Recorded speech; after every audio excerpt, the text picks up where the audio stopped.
Hey guys, Brandon here again from MyPOVGuitar. This is the second installment of our Practice with a Purpose series, using Tom Petty's You Wreck Me as a means to an end, instead of just practicing what seems like for an endless amount of time with no results.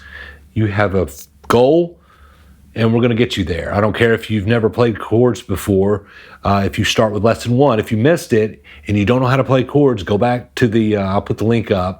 Go back to the first one. I start you from the very beginning, okay? And then each lesson is going to progress, okay? So wherever you are in your journey, you can jump in and tag along, but we want practice to be with a purpose. MyPOVGuitar, if you're not familiar with us, welcome. We show you from your point of view, the player's point of view. We take a more farm logic approach to teaching guitar instead of heavy on the music theory, even though that is involved and I do know some theory. And we'll teach you theory, but there's an easier way to eat this elephant, and I think I figured it out. And the feedback is starting to come in. People are starting to recognize just what I said, that this is really helping them. This angle and the teaching style is really helping them.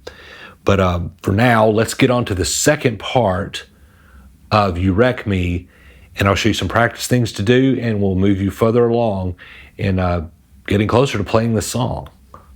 Okay guys, let's do a quick recap of the first lesson and just kind of take us up to where we are now. It showed you some very easy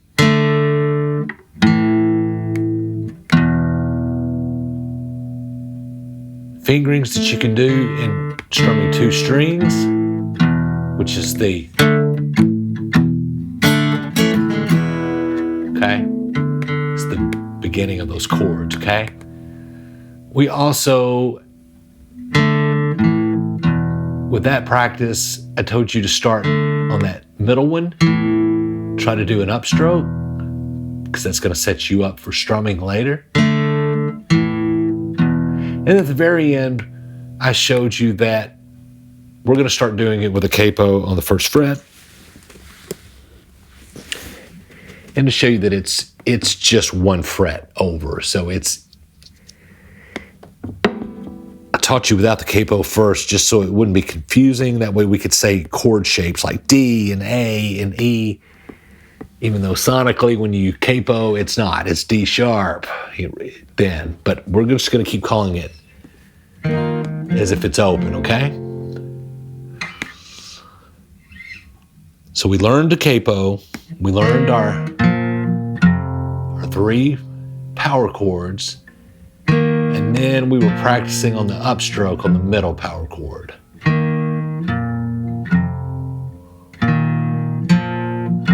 Okay? Guys, we're just gonna add to this. We're just gonna add bits and pieces, okay? So in this lesson, I'm going to throw a chord diagram on the screen. That's a D sus2, okay? We're not going to worry about strumming that first string on that D sus2, but you can. It's not going to sound bad at all, okay? But from our previous lesson, our first, all you're doing is adding your ring finger to that 2nd string, 2nd fret. So instead of just going,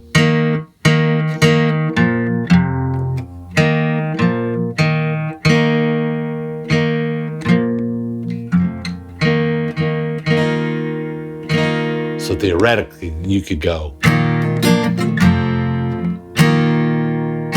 I actually like that D sus2 better than the D major that's played in the actual song, okay? But it's just a 1 finger add from what you were doing, okay? So now you're gonna add that to your mix.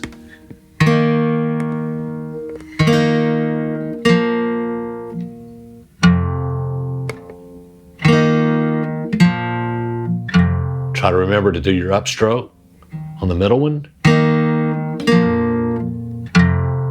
Okay guys, that's gonna be your first practice, okay? And it's just what we were doing, with the exception if you're going to add another finger on that first part.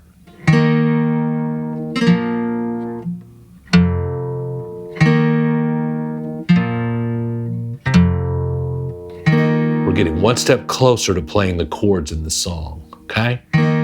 Still do your downstroke, upstroke, downstroke, okay?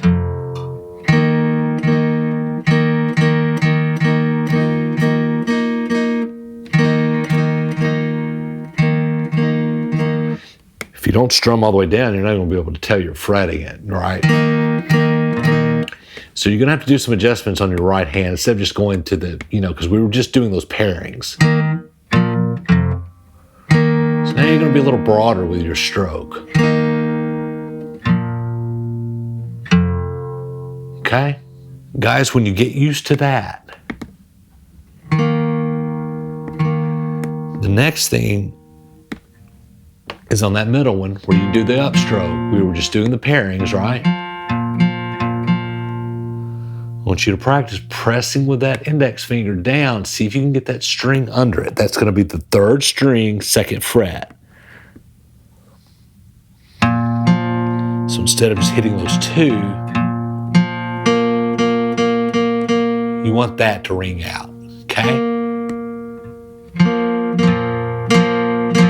3 notes now instead of 2. So now we've got 3 notes here.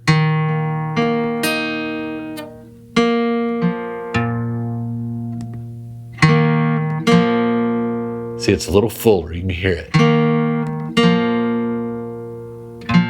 Okay? So basically, we're just adding one more note to each of these chords, okay?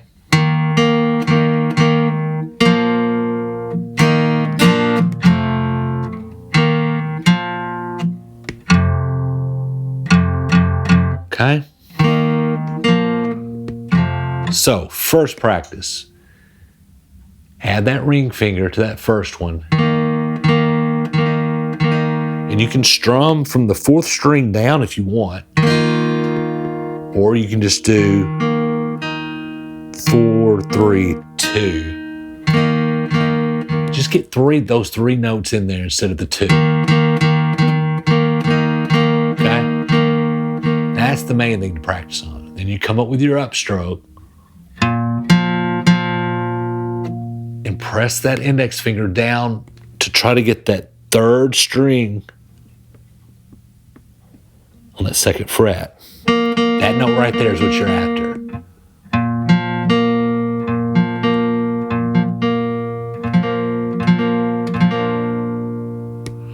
And again, I'm saying 2nd fret as if I know it's technically the 3rd, but we've got the capo on, right? So it's just like it was open. We're just going to use the same type of vernacular as if this was open, okay? So there's the 1st fret you can play with it being capoed there, so that's the 2nd, okay? So don't get confused. So guys, if you want to just do one thing at a time, if you just want to add that ring finger on that first part, and keep playing like you were playing with your pairings till you get used to it. That's fine, okay? If you want that to be one set of practices, that's what you do. The next thing I want you to do, though, is on that 2nd one, flatten that out and get 3 notes there on that upstroke.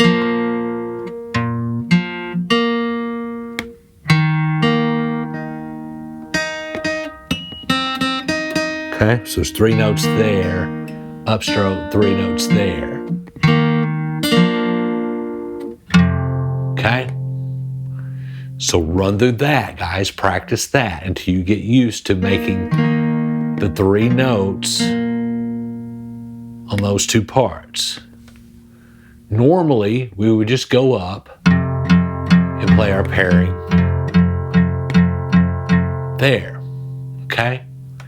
Guys, here, this is probably going to be the biggest change for this whole lesson.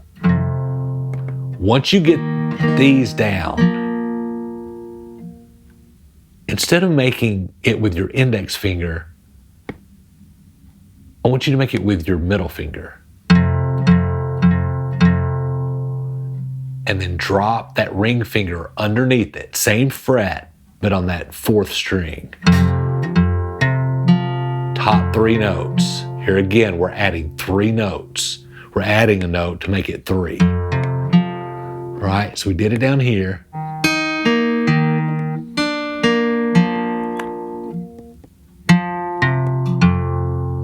Okay.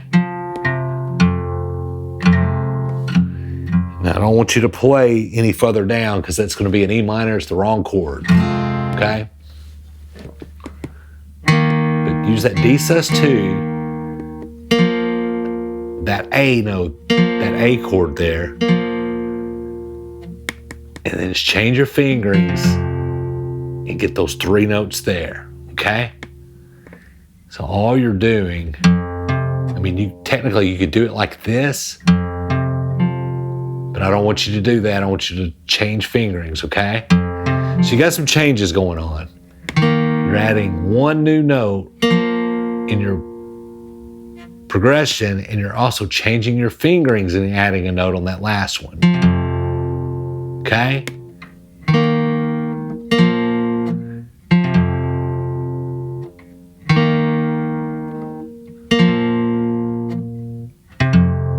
Guys, take a minute with this. It's going to take a minute because you got so used to just using your index finger, okay?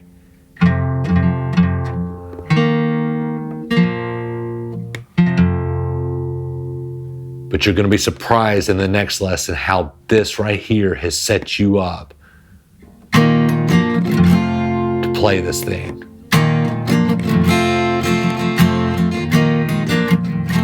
Okay, guys?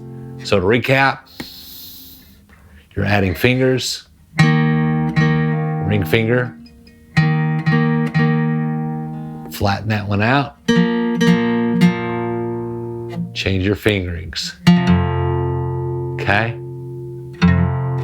And it's still try to do the downstroke, upstroke, downstroke, okay? Guys, I want to invite you to check out MyPOVGuitar.com.